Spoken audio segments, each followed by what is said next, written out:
Hey everyone, and welcome to Almost Cancelled. I am Peter, that is Connor, and we are going to talk about The Expanse Season 3, Episode 1. It is called Fight or Flight. Full spoilers for the episode, as always. You know, this wait between Seasons 2 and 3 was particularly painful, because for us, Season 1 to 2, because we caught up with Season 1 about a month before Season 2, we had maybe 3 weeks between when we had the Season 1 If finale that.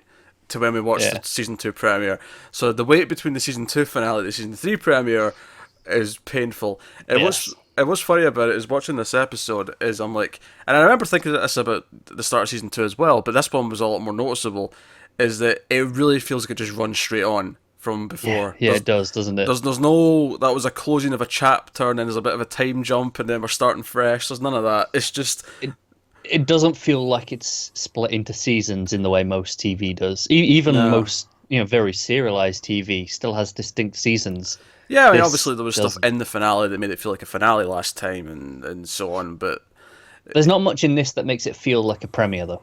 not a super amount. Uh, but here we are. So this is where everyone picks up right where they left off. Avasarala's in danger. She's with Draper. Cotillard's been shot. They're trying to get off this ship. This is Mau's ship. Erin Wright's trying to talk the UN into fire and everything. Oh, there's she did all these things. She set up all this stuff. She's been playing the proto molecule to say everything he's been doing basically. Yeah. Which leads to him convincing not only to officially declare war against Mars. So we're full in the whole thing, but to frame Avasarala for sort of causing everything and sending people after her as a It's result. it's pretty good politicking, isn't it? I wouldn't use the word good. I'd use the word it's because it's good in his skills, but it's not good in what he's It's not doing. morally good, but good is in impressive, as in it takes skill to do this. Masterful. I wouldn't say good. Sure. I'm just saying. I'm just saying. I feel like you have to be I specific don't know, here. remove the morality and good still plays. Well, maybe removing the morality is a problem with politicians, you ginger menace. Oh, we're going down this route, are we? Jesus. All right. So basically, them in the ship, they've got this ticking time bomb. They've got, oh, missiles are coming. Draper's running around in her suit, clearing the decks, making sure everyone's kind of taken care of. There's a lot of humour actually out of this stuff where Vasarala's like got the gun and she's like, "Don't leave me here, you're fired." A lot of that stuff. It's even funnier when she says it because she's got that raspy voice that I couldn't even begin to fake. No, you couldn't. That's all going on. It's funny actually because her voice popped up in something in the last year, and I immediately went, "That's a Avasarala," because the voice was so distinctive. I can't remember what it was. It was an animated thing, of some kind. Yeah, I remember hearing it and having this conversation. Yeah, maybe it was a game, maybe in a video game, It might have been. I don't know. but that stands to reason. But so they're doing this whole thing. They're trying to the guy, and you know what? I'm lucky I remembered this. The guy that Draper kind of like Commandeered everything from. comedy everything from, and also the whole thing was, oh, punch me so it looks like, or she's like, I'll punch you so it looks like I took it from you, so you didn't. Yeah. It doesn't look like you just gave in, Yeah. because he's still got the bruise in his cheek. And I'm like, oh, I remember this. Yeah. He's still hiding. Which, credit to it for being memorable that, 15 months later. Not about 15 months. It's about a year. I mean, yeah, Just okay. slightly over, maybe. Yeah.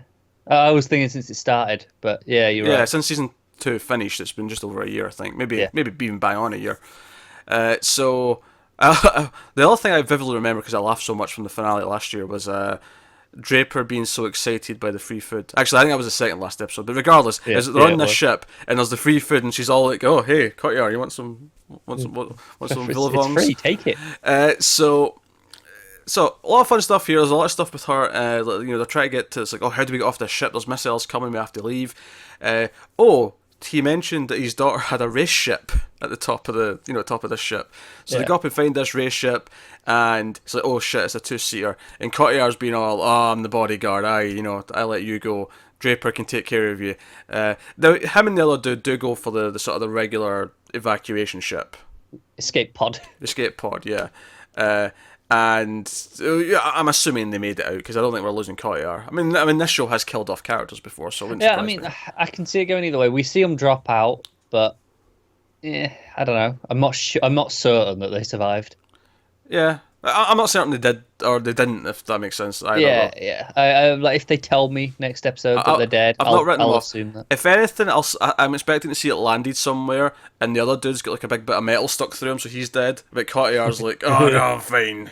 The red shirt will go, but It's possible. he'll survive. But everything about this was really funny to me because a lot of this was Avasarala, who clearly, while very good at the diplomacy, very good at the politics, as you so eloquently put it early on with Erin Wright, very good at all that. Clearly, Erin Wright outsmarted her in this case because he set her up for treason. But she's clearly not experienced in firearms, actual, traveling and spacecrafts because we've seen this in the show before, the fluid that gets pumped into them so they can handle the intense speeds, and it's a race ship, so it makes sense that this would all be geared up for this.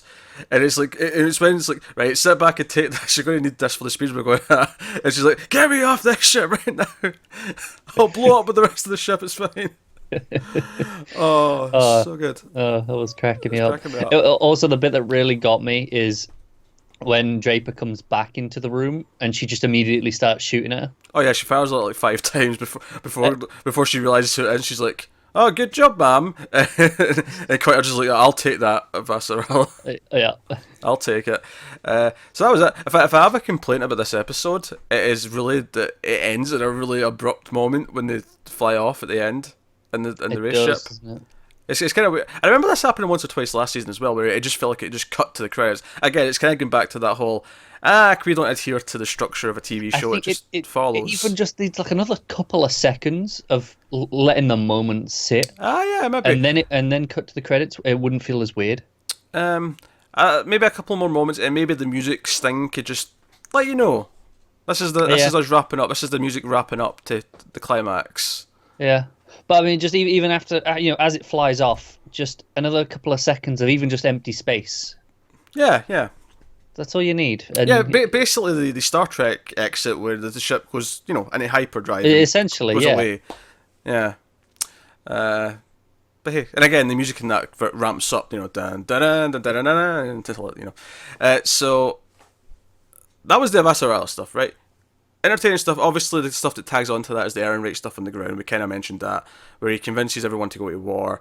No one's really up for it at first, but that's it. It's declared. We're officially at war, which of course leads to the Fred Johnson stuff in Drummer, where he's now got the proto-molecule he got from Naomi, which obviously we'll get to the main crew in a minute, but he's got this and he's like, okay, I'm going to work with Jared Harris' character, whose name I've completely forgotten in the time between seasons. And he's not in the credit list because he wasn't actually in this episode, the bastard. But see, he's going to work with him, and obviously Drummer's very pissed about this, but she still wanted to do it. I thought it was funny though because they bring up the ship, the Nauvoo, or the Novu, the Mormon ship that they commandeered to try and crash into Eros. It's like, right, we're going to go salvage that and turn it into like a warship because we're going to be a power soon. We're going to be just a bunch of tribes. We're going to be a nation soon, and we're going to have do what you got to do. Yeah, we're going to have pull. We're going to have a deterrent because we're going to have this essentially the more advanced version of a nuke. This is what this is to them now. This is the equivalent of during the Cold War of both sides having nukes. And that's fascinating. Of course, that's kind of, we knew it was going that way because that was kind of what it was leading to with Naomi at the end of the last season. But seeing those wheels kind of turn, I think it's interesting that I think one of the things this show has done is kind of slowly take minor characters and made them feel more important as it goes on.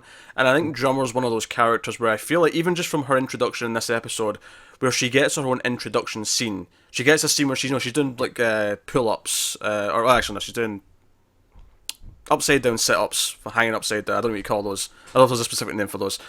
There probably is, but I am not gym versed enough to know it. You're not fit, is what you're saying. Yeah, basically. Right, okay, but I was trying to sneak it in so it didn't sound quite that bad. I'm not familiar with this exercise thing. This whole concept. It's kind of. I'll be honest. It's aside from like running for a bus, I don't do any, and I don't plan on doing any anytime soon. And the running for the bus isn't exactly by choice, I'll be honest. No, I wouldn't have thought so. I wouldn't have thought so. I don't think you get up and said, you know what, I'm going to leave it late, so I have to run for it. Yeah, Just for the sport of it. Anyway, it could be fun. The point I was making, though, is that I feel like we never got this last season with her where it's like, no, here's an introduction to her because she's now a main character. She was always there when Neil Johnson was around. She was there. Naomi hung out with her one episode. But it never felt like, no, she gets her own introduction because we're going to have our own plot with her. Whereas I feel like we might get the plot of her going out to the ship. We might have that as its own set of scenes in the coming episodes. Surprise me. So that's pretty cool, and it's nice that they're taking someone and setting her up, and even the idea that she has conflicted feelings about working with this other guy, we're working with Jared Harrison, like actually putting up with that. They're setting up that she has a core conflict there. So now they're setting up she's got a story, that she's got an arc potentially to go through, and yeah, so it's nice. It's nice to take someone like that and make them feel a bit more important. But of course, what we want to talk about really is the main crew. Now, admittedly, this is a very relaxed first episode in the sense that it's mostly just dealing with the fallout of what's happened. And we see they're repairing the ship, they're having to change the name. Naomi asks Prax for the new name, and he kind of comes up with this pine tree that basically, like, it has to be set on fire, it has to die by fire, and then the seeds come out of the fire. And it was a very obvious metaphor here for them. Yeah, it's the phoenix, right? Yeah, coming fire from the phoenix. I was thinking, more specifically to them, like, coming from the Cant. The Cant was destroyed, but then they rose up from those ashes, and here they are. It's the classic, because usually you get this story and you just call it the Phoenix. Oh yeah, but sure. They've just created their own thing instead, and gone, let's do this one. Yeah. So that's cool. But the big thing here, though, emotionally, is that everyone, not just Holden, because we expect Holden is pissed at her, but everyone is pissed at what she did. I mean, Prax doesn't seem that bothered, but everyone else does. Yeah, Prax just is doing his own thing. Yeah. So that I think that starts us off in an interesting place because she is in this really weird alienated spot from everyone else. Everyone is blanking her. Even Amos, who traditionally he's been very, I follow her lead, no matter what. And now he's kind of switched to Holden more than anything else. And Alex is not feeling okay about it. Alex feels. Alex actually has a very touching scene in this episode where he he sends a message to his wife and his son, and he kind of admits that he actually likes being out here and being part of something important more than he'd want to be at home with them. And I thought that was a really, brutally honest thing to say to someone. It is, isn't it? It's really admitting his own sort of thing. And I think it's because he has been a part of this thing for the last 2 seasons where he has been helping kind of save the galaxy. That's definitely the way he sees it. Yeah, he sees this as having a purpose, as having a noble goal. And it feels, this episode, for the most of it, it feels like that's ending. It feels like, no, we're going to go to hide in the Tycho. At one point, Naomi says, "Oh, you'll never have to see me again once we get there." But this is definitely the smartest thing to do. It's the only way we survive. Earth will just shoot us down. Mars will, take the ship back by force. Like, either way, we're screwed. No one, and we're famous now. They all know our faces. The Tycho's the one place that might hide us because it's the belt. Yeah, this whole war thing is not good for them. Yeah, because neither side really cares about them. Yeah, so that stuff's really good. And obviously see Holden get mad. I did laugh a little bit at how obvious the scene was when he punches the coffee machine, because I knew he was about to do it. As soon as she walked out the room, I was like, he's going to punch something. Yeah, and of course it's the coffee machine, which that was a whole big thing. This is the angry scene where he punches something, but it worked well enough. And you got that little punchline from Prax. But I think I agree with Prax. I should have had tea, yeah. What I actually like about all this, though, is that there's this sense of, because Holden was, again, a very noble character for a long time, and over the course of season 2, he kind of got darker. He kind of started to, by any means necessary, whatever, the ends justify the means. He became very cold and cynical. And we talked a lot about that evolution over the last season, and this episode, he kind of, like, in talking to Prax again, and, like, seeing these daughters back, and Prax being like, because he tries to convince Prax, hey, that wasn't your daughter, you don't have to feel bad about this. And he's like, I'll never know if that was my daughter. Because Holden's basically just decided it was his daughter, but it doesn't matter because she's already dead. That wasn't her. That to Holden, that definitely was her, but it doesn't matter because she's already dead. So now you should just make peace with it. I've got nothing to feel guilty about. But Prax is like, I'll never know if that was really her. I'd have to live with that. And he walks off and he sees the little animated bag that she had, and ultimately this episode is Holden coming back and saying, hey. And again, talking about them being brutally honest with themselves and who they are. Same with Alex. He's like, hey, I never gave a shit about your daughter. I used you as a means to an end to solve this problem. And because of that, we owe you. And he pulls up the map. He's like, oh, hey, when the Venus, the ship that was going out of Venus, remember that from the season finale where it all split apart? We still don't know what really happened to them. I'm assuming we'll get to that soon. We must do, yeah. Yeah. I mean, obviously, the immediate thought is, oh, they're all dead, but this proto-molecule works in mysterious ways that it's clearly been keeping people alive that shouldn't have otherwise been. Dead feels too easy. Yeah, which actually on that subject, there's a little bit of proto-molecule still on the ship. We saw it. There is. Hidden away under the floor. They didn't burn all of it. No, they tried their best, but they didn't quite catch it all. But no, so this moment of it's like Holden sort of remembering who he is, and he's like, no, that like, I need to make this right. Like, there's a chance your daughter's out here, and the funny thing is we know she is because we got a scene in the finale last year that Strickland the Doctor still had her on Io, and that's where they're going. It's like, hey.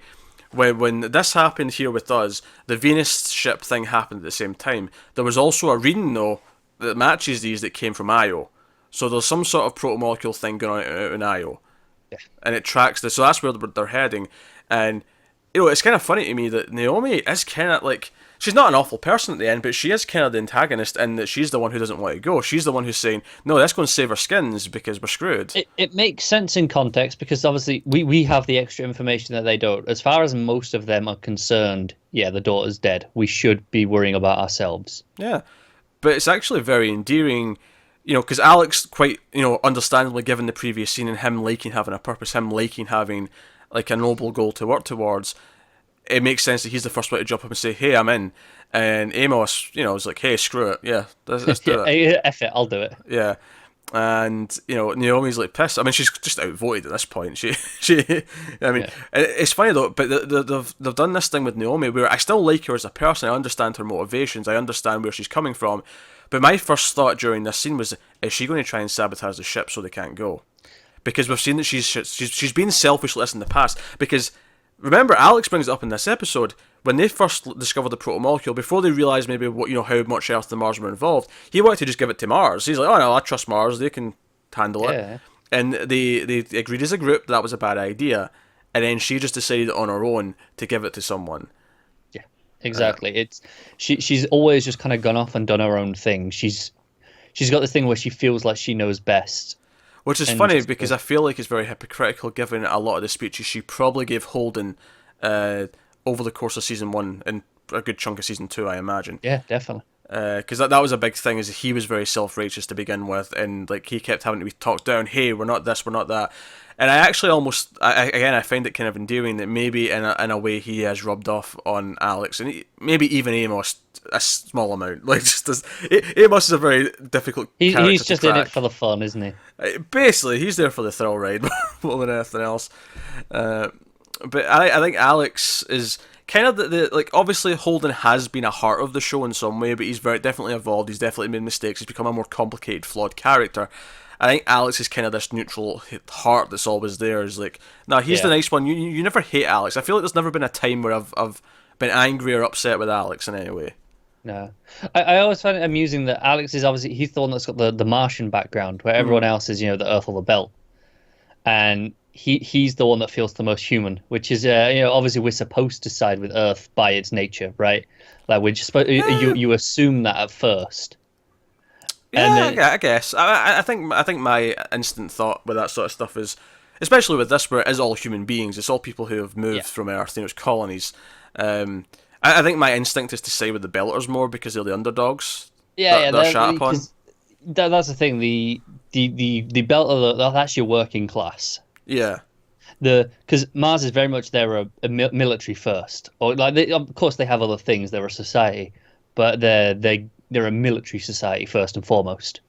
Yeah, and obviously Earth is, again, that's it's all just, that has the dichotomy, doesn't it? That's where you got you're rich and you're really poor. Yeah, of course, because of course we saw that, and again, I think we talked about this last season. When we saw the poor areas of Earth, it was through Draper's eyes, who maybe didn't know about these areas on Earth. Yeah. So we got that with her last season. I'm sure we talked about that mechanic of using her to show us that and witnessing it through her eyes. And it's just it'll be funny again to see like how we expand. No pun intended. The viewpoint of the show. 'Cause remember how like we'd barely seen any Martian stuff outside of like one ship, and obviously the ship they're on, the Rassies, is obviously a Martian ship. But we'd had maybe a couple of episodes on that big Martian ship in season 1, and it wasn't until season 2 where we actually got Martian characters like Draper and her crew, and seeing them in their suits and seeing what they can actually do. Learn a bit about their culture as they are, and not from an outsider's perspective, like we were seeing before. Yeah, so actually, Joe, I'm excited for Holden and the crew to go to Io and the search for their daughter. It's a noble cause. You're kind of rooting for them. You want her to be saved. You got the evil doctor, dude Strickland. You want to see that taken care of. But I'm perhaps more excited about them, or at least in a curious sense, is where Avasarala and Draper end up. Yeah, because they can't just go back to Earth, right? Because she's kind of wanted. Yeah, Avasarala's a fugitive now. And they can't exactly just jump to Mars either, because Draper basically defected. Yes.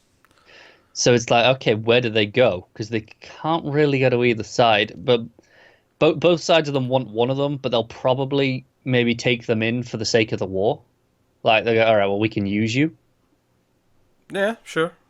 So it's just, I could see them going either way. Yeah, I don't know. I feel like if they do go to either one, they'll try and do it in secret so as not to be caught or noticed. Yeah. I don't imagine that little racer ship can feasibly get to the belt. I don't know. It depends what the show tells me. If it tells me it can, I won't argue with it. But yeah, if it does, then that's a pretty logical thing for them to go for, right? That feels like a canoe, going the Atlantic. Yeah. Maybe a jet ski. Maybe a jet ski is more accurate. Maybe they go to Tycho, because obviously Avasarala's got a relationship with Fred. Yeah. Actually, but again, I think that's close. That's in the belt. So, no, it is. Yeah. I'm assuming that the ship can get there. Yeah. If the ship can get there, then Tycho makes some sense. I think there's a natural excitement of one day or actually interacting with the main crew in some capacity. Yeah. Because obviously they were actually in contact at one point last season, which was a big step forward. Because I think all of season 1 we went without them ever speaking to each other. Very separate plots. Yeah. But obviously, because that was one of the very impressive things about season 1 is that everything was very separate, but all of it tied into the same central plot. Yeah, it's always because it's got such big events at its core. So you're just seeing the same events from different viewpoints, essentially. Yeah, you see it from the working class, you see it from the soldiers, you see it from the high ups making choices for the military, all that kind of thing. You'd see it from all these different angles. So I'm curious, as an Avasarala who's not part of that, an Avasarala who's on the run with Draper.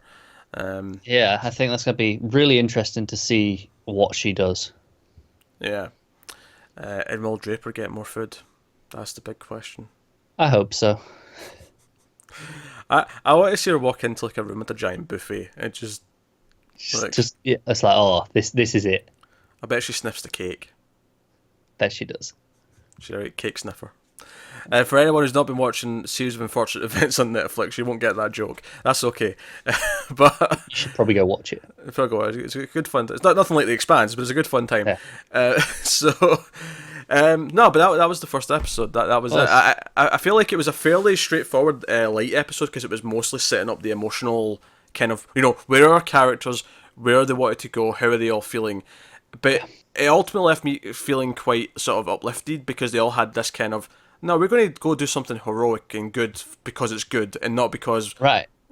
So and then we've got the new status quo of the war officially. Yeah. So it's like, okay, that's where we are this season.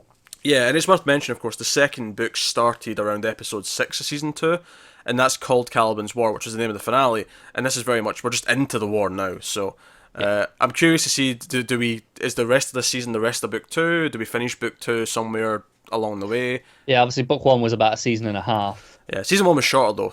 It's worth mentioning. It was. That's true.